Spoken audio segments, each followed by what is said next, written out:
How's it going, everybody? Cable Guy Ken here with you. I'm going to do a quick review on the Aurora Fire-steel. Let me get my mud dust set up down here.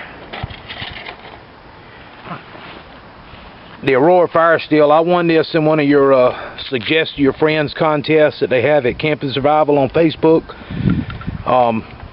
I've tried to use it to see if maybe the knurled edge on it was enough to grate off some mud dust, but it just clogs up.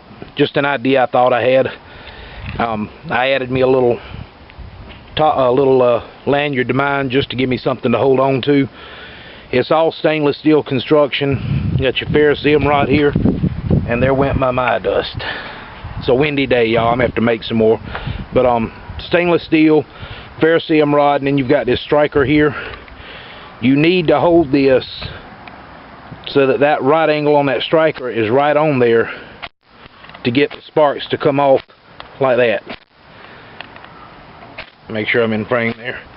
It doesn't throw off as hard a sparks as a ferrocerium rod like you light my fire and such, but it does do a decent job, especially if you've got some good tinder ready. So let me get my tin foil and my mud dust back ready, and we'll get back on this. Alright guys, I'm back with you. Got me another little pile here. Went ahead and tucked my tin foil down under the edge of my grate and got me a piece of wood sitting on it. So let's see if it'll get your fat lighter going.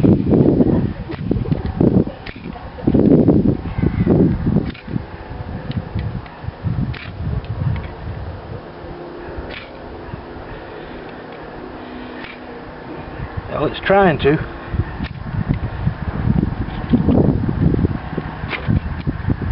It is extremely windy, as you can tell.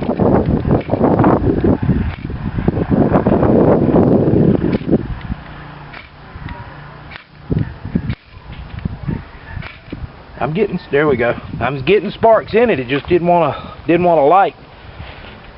There's your fat lighter. I said you really got to play with this to get that angle down right.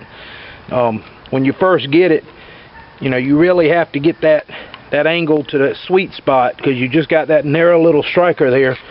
But it will throw sparks off of the back edge of any sharp angle too. So if you didn't want to use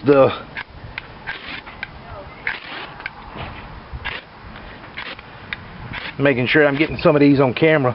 If you didn't want to use your the striker that come with it, you know, you could use the back edge of a knife, or if you accidentally lost this in the woods or something.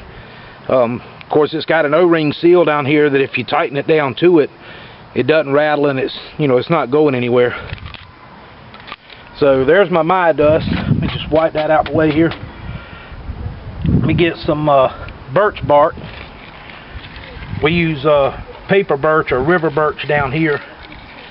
What I usually do is I get me a little piece like this, and I'll get it and grind it up into a little bit of a powder, so I've got lots of good a lot of good airflow into it, I guess you could say, and a lot of surface area. Let's see if I can get that to light before the wind takes it away.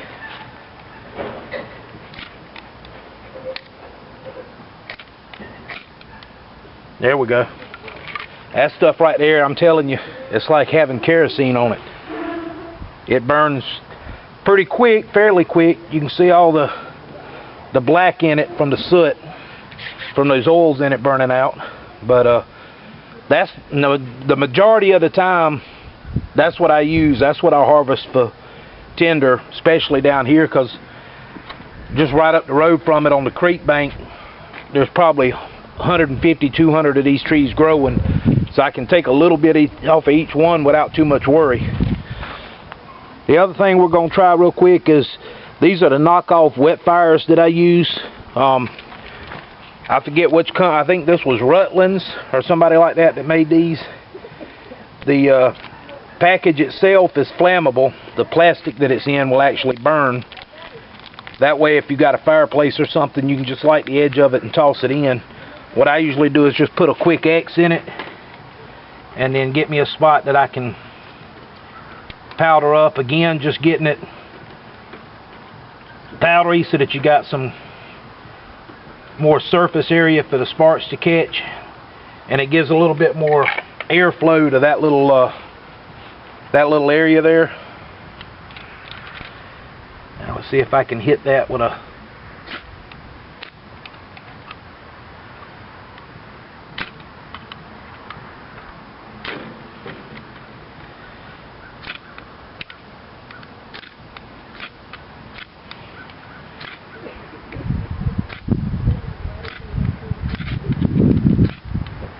There we go. It's all about practicing with it and learning where that spark's going to go so that you can aim it. As soon as you get it to hit good with a spark, it will light. Now, I'm still more preferable to my regular Light My Fire Army Fire-steel, mainly because it stays on my Pathfinder knife, and I've got one in my pocket just in case that one does fall out. Like I said, this one, it's all about practicing. And if you'll see the back of my hand here, I'm holding it like this. The instructions say to hold it more like this with your thumb on it to give you that good angle. But I hold it like this just so I can keep it good and tight. And I'm hitting the back of my hand with it as I come off. Sometimes I'm hitting it like that. My wife picked it up and she had her finger back here like this. And when she came back, she ended up catching her thumb with it as she struck it. So I don't know if you know, maybe there's a special technique that I hadn't picked up on, but you can throw some serious sparks with it. It's just, you got to really, just like any tool we've got in our kit, you've really got to practice with it. This is going to be something that's going to go in my pack in my little backup fire kit. And of course, I've got my little Mora 840 stays in there with it. So I've always got a good striker. I don't really need to necessarily practice with that, but you know, if something ever happens and I lose everything, at least it does have a striker on it. It doesn't rattle around. I just think that maybe that striker needs to extend out a little bit more. Maybe they should bring the striker up to the edge of this circle here so that you've got a little bit more bite on it, I guess you could say. If they brought that out just to where it meets, like where my fingernail is on it there, get a close-up on that there. If they brought it out to there, that'd give you another, you know, 1/16 of an inch, 1/8 inch of striking plate, and it'd be a lot easier to throw those sparks off of it. I said you can get it, you just really got to practice getting that little angle down right on it. So that's it, y'all. I said just wanted to show you. I won that, it's been a few weeks back now, a couple of weeks back I won it. And you can see where I was trying to scrape my dust on it to see if it would scrape. And it won't, it clogs up so fast. It's got just enough knurl to make it easy to hold on to, so it's not going to slip around in your hand, but it clogs up with that fat lighter.